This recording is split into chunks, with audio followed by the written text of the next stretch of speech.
Hello students, today we continue with exercise 3rd A from sum number 7th.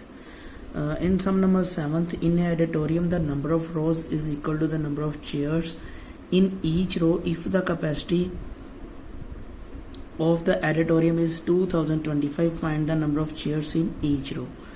तो auditorium में number of rows equal है number of chairs in each row, और जो auditorium की capacity है वो हमारे पास है 2025 और हमने फाइंड करना है number of chairs in each row. Now see the solution of this sum. हमने फाइंड करना था number of chairs in each row. हमने उसके लिए लेट कर लिया let the number of chairs in each row be x, और उसने बोला था भी जितने number of chairs in each row में उतने हमारे पास नंबर ऑफ रोज है, तो number of rows is also x. तो कैपेसिटी ऑफ ऑडिटोरियम जो थी हमारे पास वो थी 2025. तो हमने फाइंड करना था हमारे पास number of chairs each row में कितनी आएंगी. तो कैपेसिटी ऑफ ऑडिटोरियम जितनी number of chairs each row में है और जितनी हमारे पास रोज है, दोनों को मल्टीप्लाई करके हमारे पास कैपेसिटी बनती है ऑडिटोरियम की. तो बेसिस सेम पावर एट 1 + 1 = 2. तो हमने एक्स की वैल्यू फाइंड करनी है. एक्स की वैल्यू फाइंड करने के लिए स्केयर को हम उस साइड ले जाएंगे. स्केयर को जब उस साइड लेके गए तो वो बन गया स्केयर रूट. हमने 2025 का स्क्वायर रूट फाइंड करना है by using prime factorization method. तो first r goes to table 3. 6 3s are 18 and 7 3s are 21 and 3 5s are 15. Again goes to table 3. 2 3s are 6, 2 3s are 6 and 5 3s are 15. Again goes to table 3.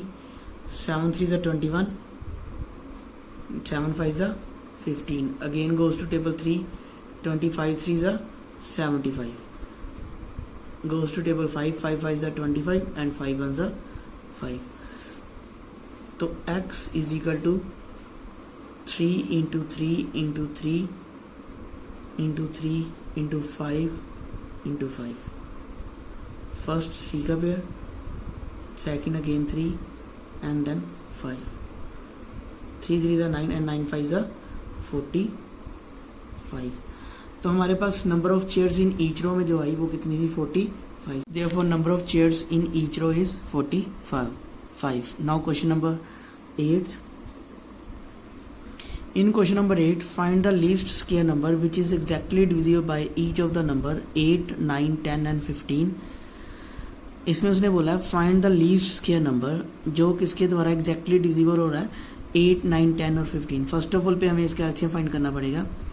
जो इसके LCM आएगा उसके हमें square root find करना पड़ेगा, और अगर वो परफेक्ट स्क्वायर नहीं बनता तो उसको परफेक्ट स्क्वायर बनाने के लिए जो नंबर परफेक्ट स्क्वायर उसको नहीं बना रहे उसके साथ उसको मल्टीप्लाई करना पड़ेगा. Now see the solution of this sum. Sum 8 में पहले हम 8, 9, 10 और 15 का एलसीएम फाइंड करेंगे. LCM of 8, 9, 10 and 15. First goes to table 2. 4 2s are 8, 5 2s are 10. Again goes to table 2. 2 2s are 4. Again goes to table 2. 2 1s are 2. Goes to table 3. 3 3s are 9 and 5 3s are 15. Goes to table 3. 1 3 1s are 3. Goes to table 5. 5 1s are 5 and 5 1s are 5. तो जो हमारे पास इसका LCM आया 2 into 2 into 2 into 3 into 3 into 5, that is 2 2s are 4, 4 2s are 8, 8 3s are 24, 24 3s are 72 and 72 into 5 is 72 into 5 is 360. अब हमें 360 के factors बनाने पड़ेंगे by prime factorization. First of all goes to table 2. 2 1s are 2, 8 2s are 16 and 0.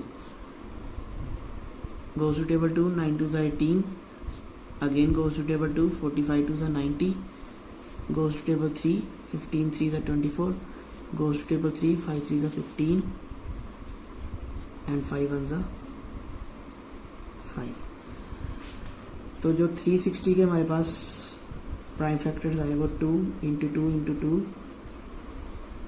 Into 3 into 3 into 5। तो इसको perfect square बनाने के लिए जो हमने फाइंड करना है लीस्ट स्क्वायर नंबर, उसके लिए हमें इसको परफेक्ट स्क्वायर बनाना पड़ेगा। परफेक्ट स्क्वायर बनाने के लिए हमारे पास ये 2 और 5 इसको परफेक्ट स्क्वायर नहीं बना रहे, तो इसको क्या करना पड़ेगा, to make it a perfect square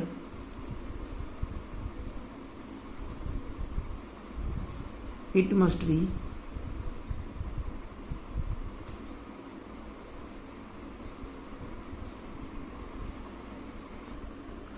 perfect square बनाने के लिए हमें इस नंबर को मल्टीप्लाई करना पड़ेगा 2 इंटू 5 के साथ, दैट इज 10 के साथ।